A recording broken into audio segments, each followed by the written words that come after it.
اہل زاویہ کی طرف سے آپ سب کی خدمت میں سلام پہنچے۔ میرا آج کا موضوع ہے ضمیر کا سگنل۔ ہم سب زندگی ہمواریوں اور ناہمواریوں سے یوں وابستہ ہے، نشیب و فراز اس جیتی جاگتی زندگی کا خاصہ ہے۔ ہر شخص کو اپنی زندگی میں ایسے حالات اور واقعات سے نبر آزما ہونا پڑتا ہے۔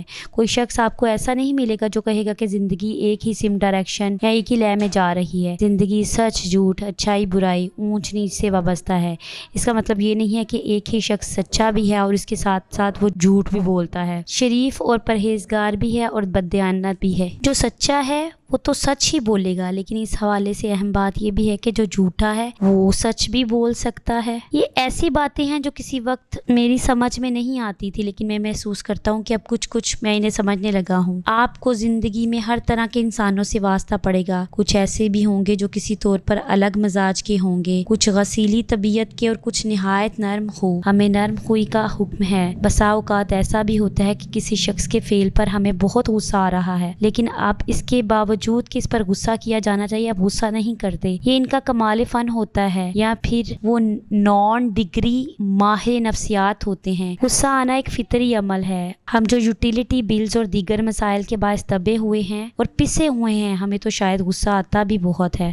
ہم شدید غصے کی حالت میں اپنے ہی آپ جج بھی بن جاتے ہیں، ملزم بھی اور گواہ بھی۔ سارے اختیارات اپنے ذمہ لے کر خود کو مسئلے میں ڈال لیتے ہیں۔ حالانکہ چاہیے تو یہ کہ ہم ایسی صورتحال سے جب دو چار ہوں تو خود کو ڈھیلا چھوڑ دیں اور اپنے خول میں ہی رہیں، اپنے خول سے باہر نہ نکلیں، کیونکہ جب انسان اپنے خول سے باہر نکل آتا ہے تو وہ بے لباس اور برہنہ ہو جاتا ہے۔ ہمیں اکثر مسائل ہمارے اپنے ہی پیدا کرتا ہے۔ ہم کسی بات سے یا واقعے سے اپنے تئیں فیصلہ کر لیتے ہیں اور حتمی نتیجہ اخذ کر لیتے ہیں، حالانکہ ایسا ہونا نہیں چاہیے۔ کچھ دن پہلے کی بات ہے کہ ایک مولانا اپنی بڑی خوبصورت گاڑی میں لبرٹی مارکیٹ کے باہر غلط ہاتھ جا رہے تھے۔ اسی دوران ان کی ایک نئی خوبصورت ٹویوٹا کرولا کے پاس سے پولیس کی نیلی جیپ گزری اور وہ آنن فانن مولانا کی گاڑی سے ٹکر آ گئی اور ٹکر مار کر آگے نکل گئی۔ مولانا نے جب اپنی گاڑی روکی، اس کا باغور معائنہ کیا، ان کی کار کے پیچھے مڈ گارڈ میں چبھ پڑ گیا تھا۔ اب وہ مولانا غصے میں سیخ پا ہو گئے اور منہ میں شدید طور پر کچھ بڑبڑانے لگے۔ یہ واقعہ وہاں ایک گنڈیری فروش دیکھ رہا تھا۔ اس نے اونچی آواز میں مولانا کو مخاطب کیا اور کہا، مولانا صاحب، بس یہی مقام ہے جہاں دین اور دنیا آپس میں ملتے ہیں۔ خواتین و حضرات، زندگی ایک ہی دائرے پر ہمیشہ کے لیے رواں دواں نہیں رہتی، بتدریج پہلو بدلتی ہے۔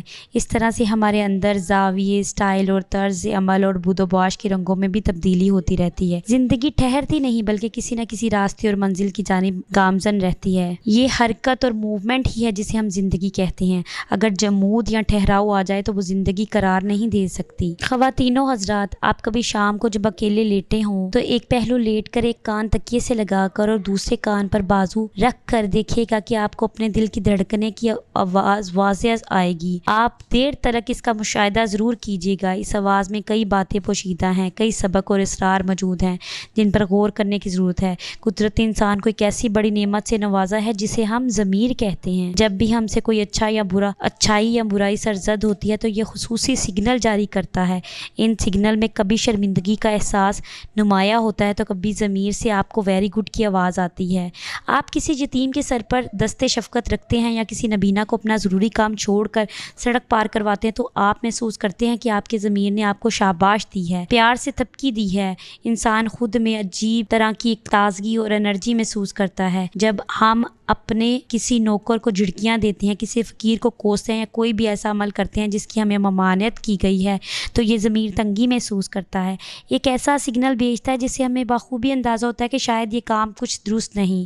خواتین و حضرات، کسی کو خوش کرنے میں یا آرام دینے میں سب سے بڑا فائدہ یہی ہے کہ ہم اپنے ضمیر کو سکون کی طرف مائل کرتے ہیں، اور کسی کو خوش کرنے کا ایک سب سے بڑا فائدہ یہ بھی ہے کہ کچھ اس پر خرچ بھی نہیں اٹھتا، اور اس مہنگائی کے دور میں بھی اس کا وہی پرانا ریٹ چل رہا ہے۔ اللہ آپ کو آسانیاں عطا فرمائے اور آسانیاں تقسیم کرنے کا شرف عطا فرمائے۔